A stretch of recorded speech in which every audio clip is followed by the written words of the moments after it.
out for another couple of weeks. Ethan, I think I don't know who the individual, how much you're finding out, but Kim James, and then I think also he's been interacting with Minneapolis for additional support. So I am getting finally more or less regular updates. So he's doing, I guess good spirits, and as well as he can based on whatever the seriousness of the accident was. So that's that.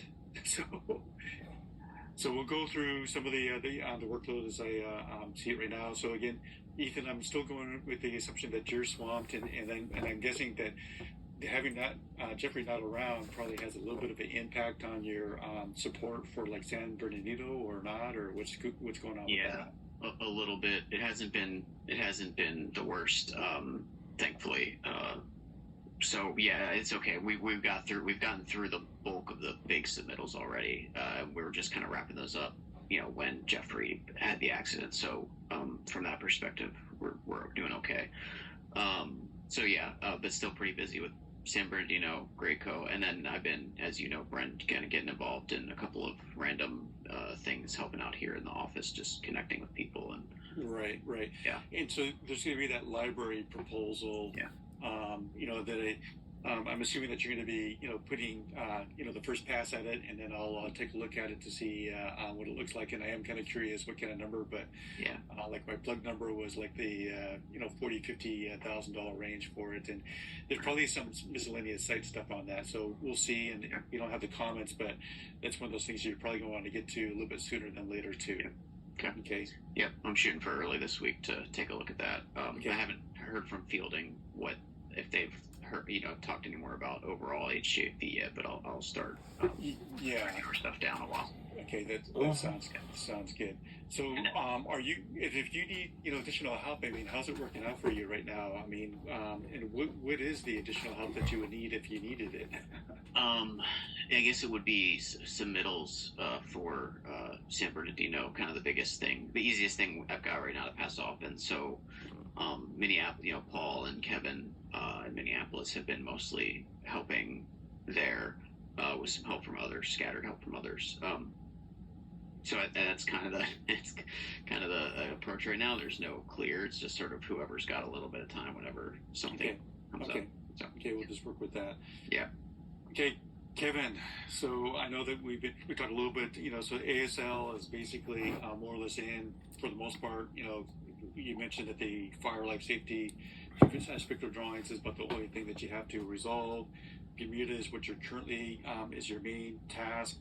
You're helping out Anna on multiple Kaiser assignments, and then Mason wasn't in, so I didn't stop by to talk about San Joaquin. But I think at some point there'll be multiple little projects at San Joaquin, and then again a small project at UC Davis that we'll be meeting about next week, and then the San Diego S&T basically is in plan review, so we'll see what we get out of that.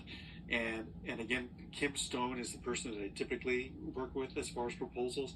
And last time I talked to her, the two larger ones I did last year, still don't know anything. Don't know if it's they just didn't get it or not. But when I talked to her a month ago, that it was just something that was not awarded yet. And then I just gave her another smaller proposal just more recently too. So at some point I'd like to think that there will be some things that will finally come out of the San Diego office. So just a heads up on that. Daryl, he's on vacation for a couple of days here. So I guess last week there was I guess it was more of a plan review submittal back for Intuitive, and I think the next big task that he has is that it's a medical equipment. And again, I got to talk to Nick, and I got to give him some fee, but they're putting in some relatively large C-arm type equipment. It's a hybrid cath lab. The overhead imaging is basically 5,600 pounds. Probably will be doing like a supplemental steel support system that goes between the existing columns, is probably my best guess. I'm kind of anxious. Most of the deck up there is open web joists. steel joists, and even though supposedly it was designed for 150 pounds per square foot, it does get kind of challenging to come up with the appropriate connections. So to be determined how we resolve that. He just submitted also last week the Mercy San Juan Cath Lab, only a 2,700 pound supported imaging piece of equipment. Then we have, again, he's been helping out from some miscellaneous LACC sculpture stuff.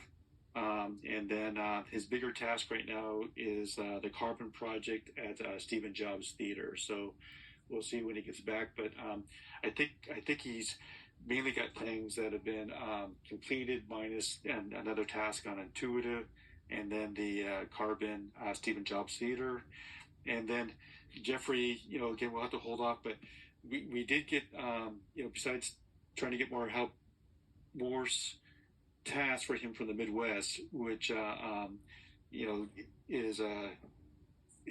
on hold. Chafee Mack is actually back from DSA. And so I haven't talked to Kevin Borth, and I haven't looked at the comments yet, but we're probably going to handle the DSA comments through Jeffrey. So that's kind of my tentative plan. And then Michael, I think the main thing you've been working on is SRI. I don't know where that is right now as far as the deliverable on that. I haven't heard on that. I know that I was sick last week, so I've got to do the loading dock stuff for ISI. I got to get that. I've got That's it probably what I had on 2/3 here, of the too. way. Yeah, is that going to be part of the TI package that they're sending out in a couple of weeks? No, they wanted to be part of the building permit part, but that didn't get out because there was just so much going on Friday, and I got sick for 3 days. Okay, and then we have the comment that's essentially done. I think you wrapped up the last of the anchorage, and all the field stuff is pretty much done. Pretty much, yeah. I'm still getting like little questions here or there. Like yesterday I got one on the slab on grade because I want to move the equipment in. Okay, and then the tipsy putt. So I know that there was some correspondence yesterday, but what's your thinking about the tipsy putt right now? Well, the architectural details don't match to what's there. For example, they've got concrete filled steel deck and the building's wood. As far as their typical architectural details. Yes. And then I've got a couple of them, and I talked with Chris about what we're going to do, basically, and I asked them, because there's anchorage for the TVs, and then, so that's got to get done. I just have not had a chance to give that to him yet, figure out what we're going to do, if it's, and Chris, can you chime in on this? Is this better just to have a Revit, a Revit with one sheet on it, and then give it to them, or, anchorage stuff? Is it all structural anchorage? Yes. Because before we were putting everything on the architectural, so I wanted to ask you first. And yeah, let's talk about that too. So we'll probably have to have a meeting about tipsy putt. I did talk to Stephanie, and I guess in the plan review comments they want to have the typical structural details notes. They made an inference based on the stair. And so I don't know if it's just adding the typical general notes, that we have for steel framing, this code, this load. There might be, I'll call it the minimum stuff. And if we add, let's say you're saying the the light connection? Yeah, I gave them the light one, and then there's one for the TVs. They have a chandelier, and it was I think it was 40 pounds or something like that. So it was a special one because their chandelier is basically just the light hanging up. So they got to have a block with a hole in it, basically, because you can have the wires showing through. Okay, so we'll have to decide exactly how we ultimately document the stuff. And then for the ceiling framing, would it be better that I look for what we've done before in the past as far as connections for metal studs and ceiling support? We've got some of them, Based on past projects? Yeah. They've got some of it's good, but, some of it, for example, I want to find out if the details apply first before we go into it. Okay, then probably needs to be a follow-up discussion about tipsy putt. And then the intuitive, so right now, if you're trying to get the loading dock, how does that impact your ability to resolve tipsy putt? As soon as that's done, I can do tipsy putt, I gotta see what's got to be done on it because Nick has asked for when that has to be done by. So I've got to see what's been back checked and what's been Okay. left over. Basically, there's just so many pieces of it, and then they've changed some of it because they've the acoustic consultant's been involved. So that got updated. I wanted to update that first, and then there's also the potential change of it getting longer. But I remember also that they wanted to get the basic structure of what's going on first before they expand it. Okay. Okay. So I'm not familiar with the revisions associated with the loading dock. So the challenge might be is that you have basically two assignments that want to be done in the same time frame. Yes. Okay. And then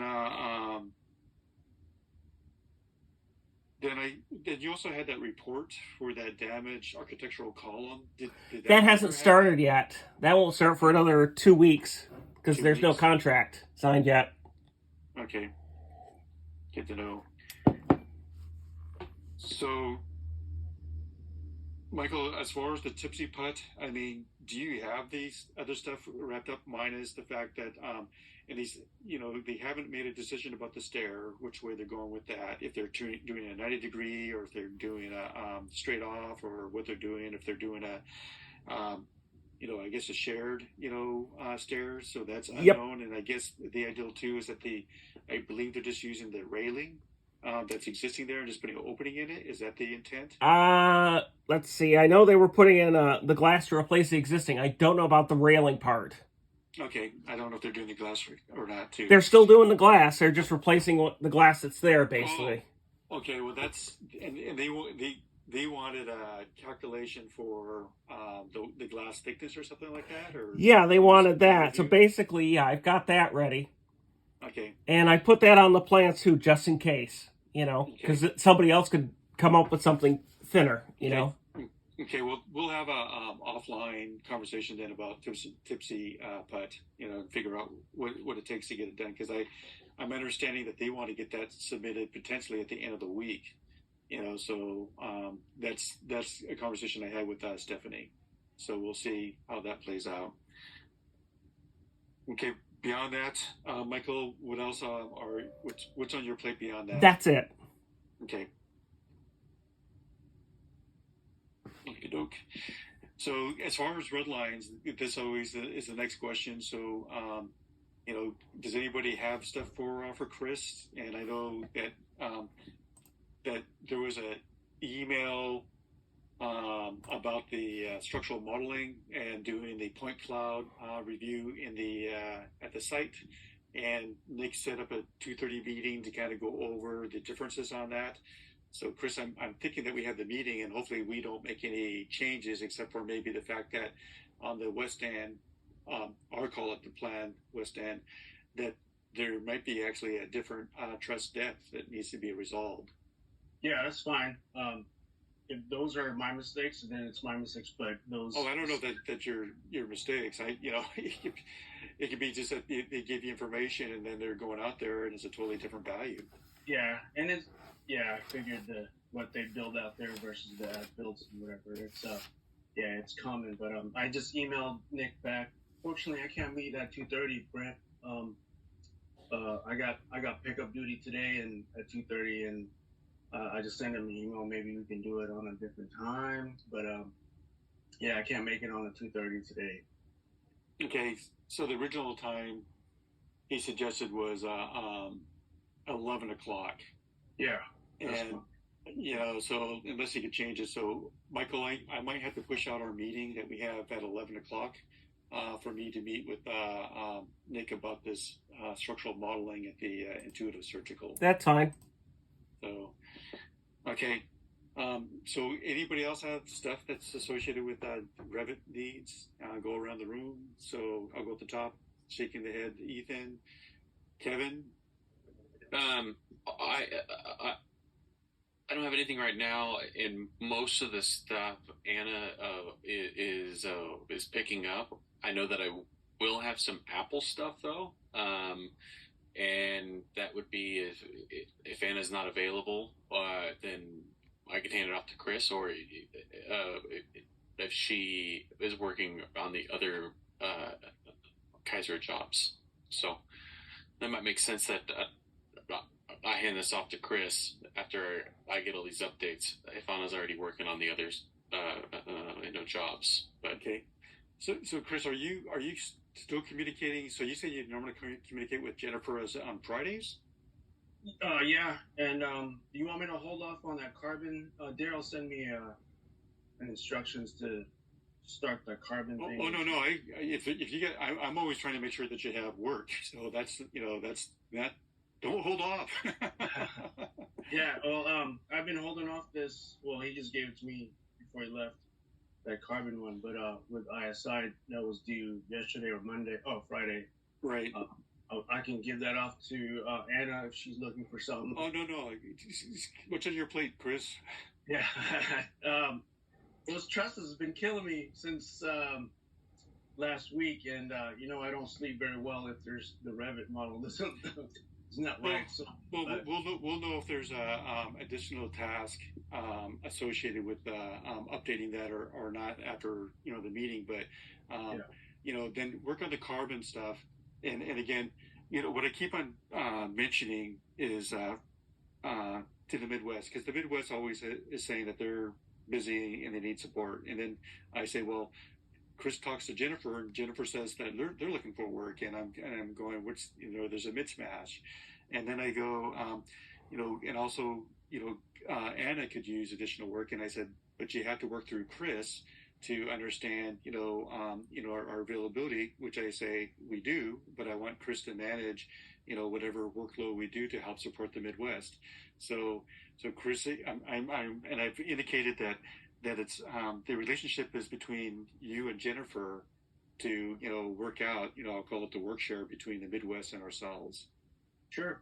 So I'm trying to be consistent about that. Yeah. I don't want you to worry about the stuff that I can manage, but they haven't really applied any help this week or last week. I couldn't help them last week because of ISI, but I will ask again. Well, all it is, make sure that you have a full plate, and if there's excess, that sure. Even the Kaiser stuff that we're having Anna work on, the ideal would be is that we could always push out some of the Kaiser stuff because it doesn't have an immediate this week deadline, and I'd rather again keep a full plate for Anna. Yeah, and thank you, Anna. By the way, last week for coming back, jumping in a few hours on Thursday and Friday. I couldn't get that ISI out without your help. Sure. You're welcome. Great. Okay, so before I take off, any other comments from anybody? I'm going to be off, not next week, but I think the week after. I believe it's on the calendar, but. Yeah, and then my intention too, I won't be here for the office party. They switched the date on me. They went to one date and then they switched it again, and that's actually my birthday weekend, and my kids are getting together with me down in San Luis Obispo. So, and then personal stuff. I'm probably meeting my future son-in-law that my younger daughter might be marrying for the first time. Whoa! So no pressure. Yeah, well, yeah. I got shotgun shells. Oh, okay. Okay. He's 6'3". He's bigger than me. Oh yeah. Uh-oh. Yeah, Brent's gonna need a couple shotgun shells. It sounds like. All right. So beyond that. Brent, are we meeting for the Nick at 11 or at 2:30? I'll call up Nick. I'll send him a text, and it's not definitive, Chris. Let me see what I can do to get squared away. All right, sounds good. Okay, bye guys. Bye. Bye.